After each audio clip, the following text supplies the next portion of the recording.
Hey guys, I recently made another custom Super Mario Bros. Wonder level using the Fushigi level editor. My ideas for this level changed several times before I started working on it. Originally, I wanted to make a rainy cloud level that would mostly feature electricity-based mechanics to tie into the idea of a thunderstorm, but then I found this cool interaction between conks and puffy lifts that I really wanted to use. However, conks wouldn't really work in a normal sky level, which is why I decided to make an airship level instead. So by the time I started working on the level, it was supposed to feature conks, puffy lifts, electric currents, mecha Koopas, and little sparkies. But as you'll see throughout the upcoming time-lapse, I ended up swapping those last two enemies out for metal Gambus and flying mecha Koopas instead, the reason for which I'll get into later. Anyways, let's start the time-lapse. As you can see, I actually started working on this level with a few of the airship assets already in place. I kept those from one of the original game's airship levels, since there was no reason to change that stuff. I immediately had an important decision to make, which was whether to make the level an autoscroller or not. Both conks and puffy lifts are relatively slow timing-based mechanics. Occasionally you'll have to wait for a puffy lift to sync or for a conk to move into place, so autoscrolling wouldn't really be a good fit for them. Although it's a tradition for airship levels to be autoscrollers, Nintendo has also broken this rule several times in other Mario games, so I didn't really feel bad about doing the same myself. I did discover an annoying side effect of this decision whilst testing the level. So you know how the camera in airship levels always bobs up and down a bit to mimic the movement of the ship? This effect can actually mean that the camera will stop scrolling horizontally if the player is too far above the screen.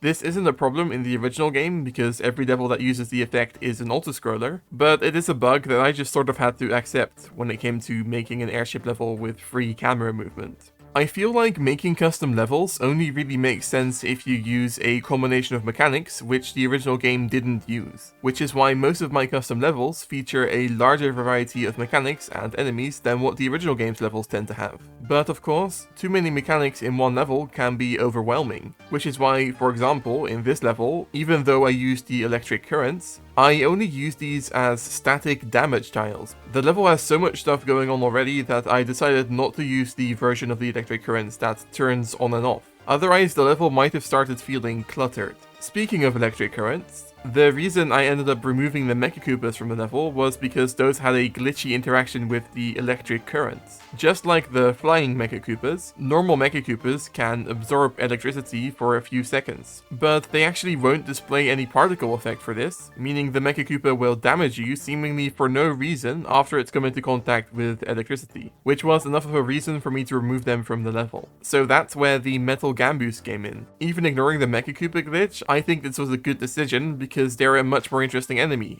and I found some cool ways of using their unique properties later on. Something annoying about conks is that if they fly off screen, they'll just keep going forever and not come back, meaning I couldn't use downward conks without a floor or upward conks without the ceiling. Another fun glitch I ran into whilst making this level is that if a player gets crushed by a conk whilst standing on a puffy lift, you don't actually get damaged, which is why I ended up not using that combination too much. So at this point the level still features little sparkies. I mostly wanted to include them in the level because they're an electricity-based enemy and I thought they would work pretty well in combination with the puffy lifts. However, the more I used them, the more I realized that that wasn't really the case, which is why after I thought that I had already finished the level, I decided to go back and remove them in favor of adding flying mecha Koopas. It's funny how this is one of the shorter Wonder levels I've made, but it's also the only one so far in which I've included 2 checkpoints, just because that's what every airship level in the original game does as well. Putting enemies on puffy lifts means that they'll start pushing those down the moment they spawn, meaning by the time the player gets to such a section, the puffy lift might already be gone. That's why throughout this level, I actually tended to spawn enemies with trigger areas at a point where they're only just barely still off screen, giving the player as much time as possible to get to the puffy lift themselves.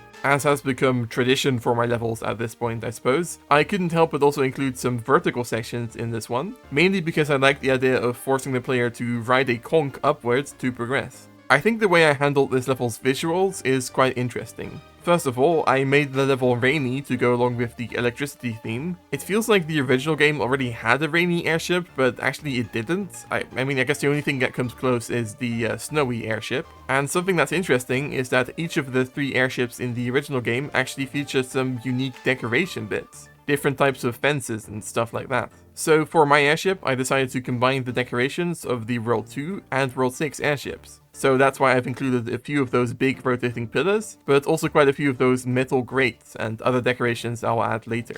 The binding system in Super Mario Bros. Wonder is honestly one of my favorite minor additions compared to previous Mario games I've modded. It makes it to where you can bind one object to another object, which makes it match that object's movement and rotation, which, as it turns out, also works perfectly for conks. Something that I started doing for the first time whilst making this level was precisely calculating the position of the coins in those big rotating coin circles. So instead of just guessing which placement would make a perfect circle, I found an online tool that allowed me to input the size and position of the circle, and it would then give me the coordinates for each of those coins. This downward section honestly maybe features my favorite setup in the level, where I have a conch with a stack of metal gamboos on top, which all fall down together when you get close to them. The funny thing about that is that you completely skip this section if you go to the bonus room, but that's intentional because that bonus room can take quite a long time to complete. Speaking of that bonus room, I ended up completely changing it after I was already done recording this time-lapse because I decided that I didn't want to include little sparkies, meaning I had to redesign it to work with metal gamboos. It feels like almost every enemy or mechanic in Super Mario Bros. Wonder can be used to hit question mark blocks, so this level also includes another funny power-up setup just like most of my previous levels. I'm quite happy with the way I managed to hide the entrance to this level's bonus room. There's a puffy lift stuck under some wooden boxes, meaning it doesn't extend upwards until you break those boxes, which allows you to enter the pipe.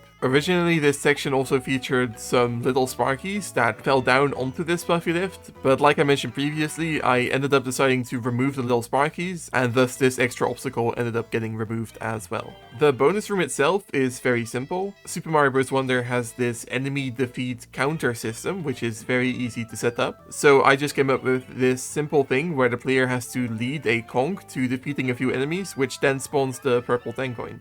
The Wonder section in this level ended up being pretty short. Honestly, one of the main reasons for that is simply that I had so many ideas for setups before the Wonder section that there simply wasn't all that much room for the Wonder part. But since I decided to go for the puffy lift transformation Wonder effect, I also feel like keeping the section short just made sense, since the original game's puffy lift section is also short but sweet. In fact, I carried the 90-second timer from that original section over directly as well, just as a way of adding some pressure to the otherwise relatively easy section. I did think about integrating the giant conch that's featured in the conch level's Wonder effect, but it has this particle effect where a bunch of stones fall down every time it hits something, which didn't feel right for an airship. Something pretty tricky about this Wonder section is the fact that if you get hit by a conch whilst transformed into a puffy lift, that'll actually instantly kill you. That cool interaction where the conch basically applies a ground pound effect to a puffy lift also carries over to players, but because the player isn't actually that tall, that means you're instantly squished all the way down.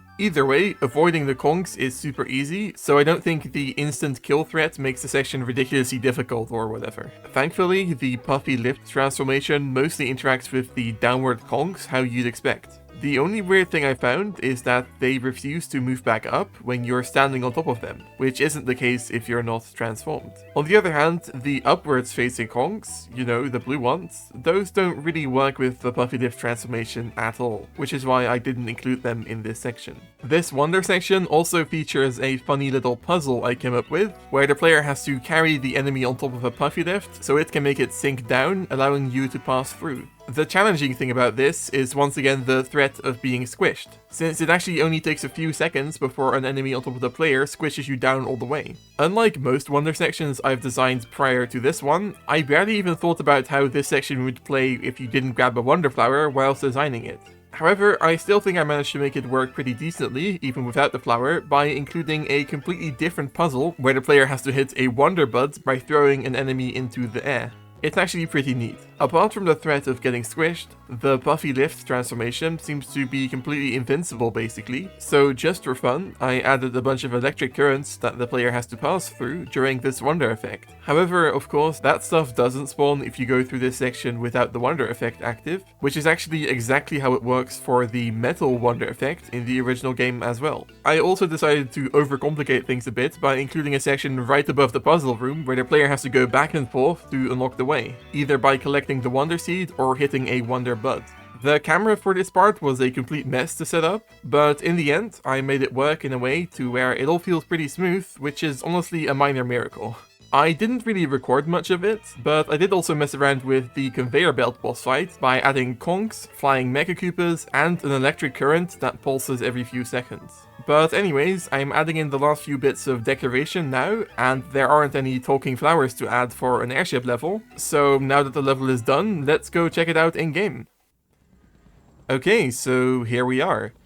We start off with the same type of flower flying cutscene thing that every airship starts off with, and obviously I just copied that from the original airship level that this level was an edit of, because whenever I make these custom Wonder levels so far, I've basically just edited existing levels, which I think that's fine.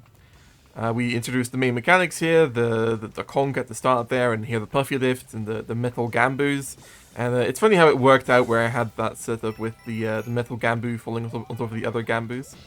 And speaking of funny setups, here you can obviously hit that 3 white question mark block there with a conk, or no, not with a conk, with a metal gamboo. But you can also, like I'm trying to demonstrate, you can also hit it with the conk, which either way gives you the first 10 coin. Having this stack of metal gamboos here, it honestly barely even does anything. It's mostly just a visual thing of sort of highlighting the fact that that is a mechanic. And it is interesting how Super Mario Bros. Wonder doesn't have a doesn't have the Goomba stacks, which have become quite prevalent throughout other Mario games in more recent history. But it does have the stack of gamboos, which is, you know, that's what those little can enemies are called. And here we have another stack. In fact, you can do some weird stuff here with trying to hit them with the break blocks and stuff. I was kind of hoping for that to be a little bit more like clean, the way you can hit those and like they take damage. You can maybe just like defeat all of them in a row, but it never quite works out the way I wanted it to. That pipe generator there used to have little sparkies coming out of it, but I replaced those with metal gamboos as well. Here, it's funny how those coins that you spawn will actually also lower that puffy lift, just like the gamboos that are walking on top of it. So either way, that puffy lift is gonna go down all the way. And yeah, here we can ride the conk upwards, and we can also ride this other conk here to get these coins. But if you actually land on the conk, as you'll see, yeah, right there, the conk will actually immediately drop down. So also if you just jump on the conk, it will just always drop down. But if you just stand still on it, it won't drop down. So the only way to get those coins is by by kind of running across it like that. And there we hit a Wonder Bud on top of another conk to unlock the way. I think it's fine that that's actually like the main route, but there's no real like indication for that, because I feel like everyone's going to understand that there's some way of unlocking that. And there you can see the funny setup with the conk and the metal gamboos. And now we can climb up here to go into the bonus room. So I've actually changed a few things between now and when I did the original stage showcase video a couple of days ago.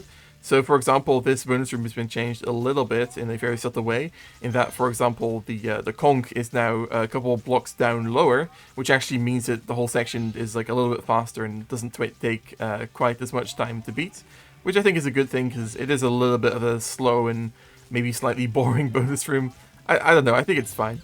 But also, after we get the 10 coin here, you can see that this now spawns a bunch of coins up there, which is just sort of a way of justifying why the conk is a little bit lower down. So now you can, like, it's for a little bit of a secret here, where you can get all of these coins. And I think that's pretty, I think that works pretty well, honestly. Now we can get the I guess this is the final power-up of the level, basically, with this conk here, and it's also a little bit of a slow setup, but I think it works. And then we have one more flying Mecha Koopa. Those are mostly just in the level because I needed them for the boss fight, basically. But here we go, it's time for the Wonder effect. And I suppose I should actually probably showcase the fact that you can get squished with the Puffy Diff transformation here and with the conks. Though it does actually have a has a weird bug where, well, you'll see. There we go. Yeah, so the weird bug you might have seen there is actually that when you get squished, I guess that like whole animation is unused in the original game, which is why they never programmed in the proper like texture animation thing or whatever, which is why because the Toads all use the same models for the transformations, basically we, even though we're Yellow Toad, we had a Blue Toad head there for a couple of frames, which, yeah, that's really weird. And that also happens if you're a Toadette, by the way. And here we have the funny puzzle where we can carry the metal gamboo onto a platform, which will then help us progress. And I suppose it's funny how that platform is basically the exact same color as us, because we're playing as Yellow Toad. And then here, once again, if you do carry the metal Gambu on top of you, that will actually, that will slowly push you down to the point where you'll get defeated, which is actually, yeah, kind of funny. But I suppose I should also showcase this section without the transformation, so I guess I'll just kill myself real quick. Oh, I completely forgot I added that one up there. That's funny. But yeah, so this is how the section plays if you don't have the transformation. As you can see, there aren't quite as many electric currents here, so you can actually do this whole section without taking damage, and you can sort of jump on top of the Kongs to progress. And then here, there's a little bit of a different type of puzzle to spawn that puffy lift there, because obviously the player can just squeeze through that section that's normally only intended for the enemy to walk through. And then, yeah, the rest of this section is actually pretty much just the same, but with a Wonder Bud instead of with the Wonder Seed. And we just unlock that electric barrier there. But I suppose now it's time for the quote-unquote boss fight. I don't really know if you should count this as a boss fight or not. In-game, like, the files don't really count this as a boss fight either. Cause I think it's just called enemy plant instead of boss fight or whatever plant, like, in the files. So, yeah, I suppose that's interesting. This section is actually quite difficult because of the, especially because of the electricity that spawns every few seconds. And there's just a lot of enemies and a lot of stuff going on. And yeah, I'm trying to kind of, oh god, can I beat my own level? I'm trying to kind of showcase it, but yeah, I guess that's the end of the level, guys, and also the end of this video. So if you enjoyed the video, make sure to leave a like and maybe subscribe or check out the Wonderland Discord server linked in the description. But anyways, thank you guys so much for watching. See you later, and bye-bye!